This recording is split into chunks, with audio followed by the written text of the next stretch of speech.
Бертранд Улсен Наса, вакили мудофиъи мухолифи узбек Муҳаммад Солеҳ рӯзи 9 ноябр гуфт ҷониби Интерпол ба ӯ расман хабар надодааст ки нафари таҳти ҳимояти вай аз рӯйхати афроди ҷустуҷӯшаванда хориҷ шудааст.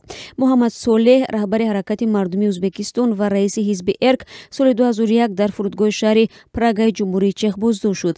Аммо додгоҳи Прага бо назардошти сиёсӣ будани парванда мухолифи узбекро ба кишвараш истирдод накард. Муҳаммад Солеҳ 68 сола дар соли 1989 ҳизби эркро таъсис ва дар интихоботи президентии соли 1991 ширкат варзид.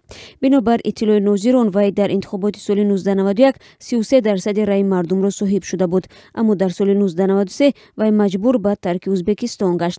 Соли 2000 додгоҳи олии Ӯзбекистон ӯро ғоибона ба талоши тағйири сохти конститутсионии Ӯзбекистон айбдор ва ба 15.5 соли ҳабс маҳкум кард. Ба ҷуз ин Муҳаммад Солеҳ дар ташкили таркиши соли 1999 дар шаҳри Тошканд низ айбдор шуд. Аммо баъди сари қудрат омадани Шавкат Мирзиёев мақомоти ин кишвар муносибаташонро нисбати мухолифон тағйир доданд. Аз ҷумла бародари Муҳаммад Солеҳ аз зиндон раҳо гардид. Моҳи феврали соли ҷорӣ рӯшанфикрони Ӯзбекистон дар як нома аз Мирзиёев дархост карданд ки Солеҳро ба ватан баргардонанд.